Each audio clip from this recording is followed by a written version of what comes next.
Assalamualaikum warahmatullahi wabarakatuh. Nama saya Salma Dewi Nurfitria, NIM 21401144, Prodi Ekonomi Syariah, akan menjelaskan materi tentang pemikiran ekonomi Islam pada masa Khulafaur Rasyidin. Yang pertama, pemikiran ekonomi Islam pada masa Abu Bakar Asy-Syiddiq. Setelah Rasulullah wafat, kaum muslimin mengangkat Abu Bakar menjadi khalifah pertama. Abu Bakar mempunyai nama lengkap Abdullah bin Abu Hufah al-Tamimi. Masa pemerintahan Abu Bakar tidak berlangsung lama, hanya sekitar 2 tahunan. Dalam kepemimpinannya, Abu Bakar banyak menghadapi persoalan dalam negerinya. Di antaranya, kelompok murtad, nabi palsu, dan pembangkang membayar zakat. Berdasarkan musyawarah dengan para sahabat yang lain, ia memutuskan untuk memerangi kelompok tersebut melalui apa yang disebut sebagai perang Riddah atau perang melawan kemurtadan. Setelah masalah dalam negeri selesai, Abu Bakar mulai memperhatikan keakuratan perhitungan zakat. Abu Bakar juga mengambil langkah-langkah yang strategis dan tegas untuk mengumpulkan zakat dari semua umat Islam. Prinsip yang digunakan Abu Bakar dalam mendistribusikan harta Baitul Mal adalah prinsip kesamarataan, yakni memberikan jumlah yang sama kepada semua sahabat Rasulullah SAW dan tidak membeda-bedakan antara sahabat yang terlebih dahulu memeluk Islam dengan sahabat yang kemudian, antara hamba dengan orang merdeka, dan antara pria dengan wanita. Yang kedua, pemikiran ekonomi Islam pada masa Umar bin Khattab. Umar bin Khattab atau Umar bin Khattab bin Naufal bin Abdul Uzza bin Rabbah bin Abdullah bin Had bin Razah bin Adi bin Ka'bah bin Lu'ay bin Al-Adawai Al-Quraisy. Panggilan Abu Hamzah, bergelar Al-Faruq, dilahirkan di Mekah tahun 40 sebelum Hijriah. Silsilahnya berkaitan dengan garis keturunan Rasulullah pada generasi ke-8. Ada beberapa hal penting yang perlu dicatat berkaitan dengan masalah kebijakan fiskal pada masa Umar bin Khattab. Di antaranya adalah sebagai berikut.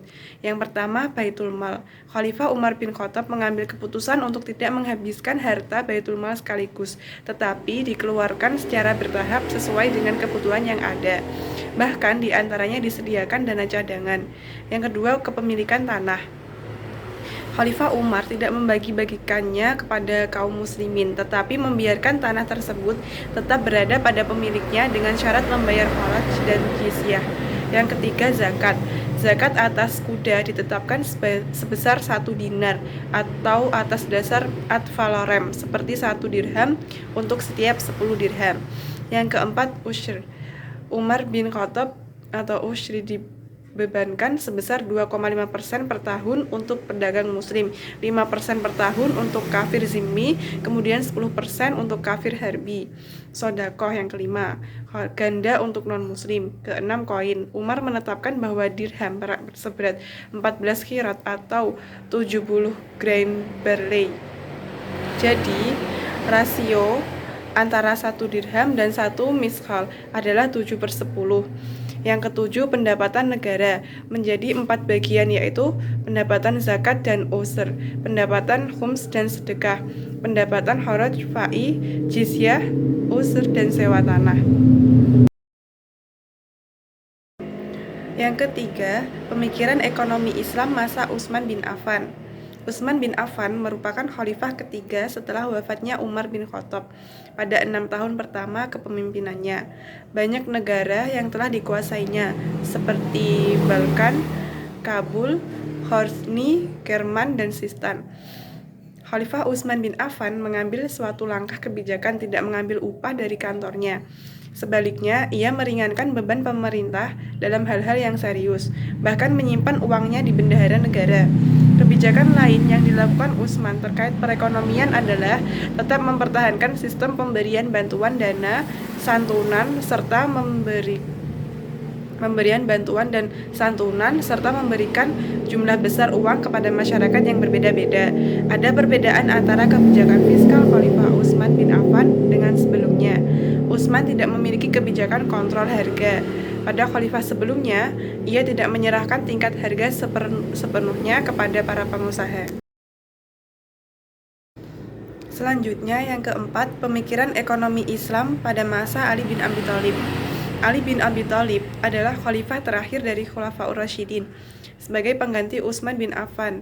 Setelah diangkat menjadi khalifah Islam keempat oleh segenap kaum muslimin, Ali bin Abi Thalib mengambil beberapa tindakan secara langsung, seperti memberhentikan para pejabat yang korup, membuka kembali lahan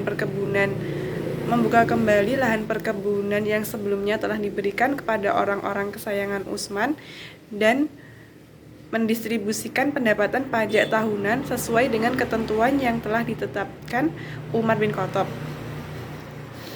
Tindakan dan pemikiran Khalifah Ali memerangi korupsi tersebut sangat relevan dengan segala upaya pemerintahan modern atau masa kini di berbagai belahan dunia saat ini, yang dituntut masyarakatnya untuk dapat melayani dan memberikan hak rakyat dari berbagai lapisan masyarakat secara adil. Secara umum, pemikiran kebijakan dalam bidang perekonomian selama masa pemerintahan Khalifah Ali adalah sebagai berikut. Yang pertama, mengedepankan prinsip pemerataan dalam pendistribusian kekayaan negara kepada masyarakat. Yang kedua, menetapkan pajak terhadap pemilik kebun dan mengizinkan pemungutan zakat terhadap sayuran segar. Ketiga, pembayaran gaji pegawai dengan sistem mingguan. Keempat, melakukan kontrol pasar dan memberantas pedagang licik, penimbun barang, dan pasar gelap. Yang kelima, aturan kompensasi bagi para pekerja jika mereka merusak barang-barang pekerjanya. Ali berkuasa selama 5 tahun. Sejak awal, dia selalu mendapatkan perlawanan dari kelompok yang bermusuhan dengannya. Pemberontakan kaum Khawarij dan peperangan berkepanjangan dengan Muawiyah yang memproklamirkan dirinya sebagai penguasa yang independen di daerah Syria dan kemudian Mesir. Pemerintahan Ali berakhir dengan terbunuhnya beliau di tangan Ibnu Muljam dari kelompok Khawarij. Sekian penjelasan saya mengenai pemikiran ekonomi Islam pada masa Khulafaur Rasyidin. Terima kasih. Wassalamualaikum warahmatullahi wabarakatuh.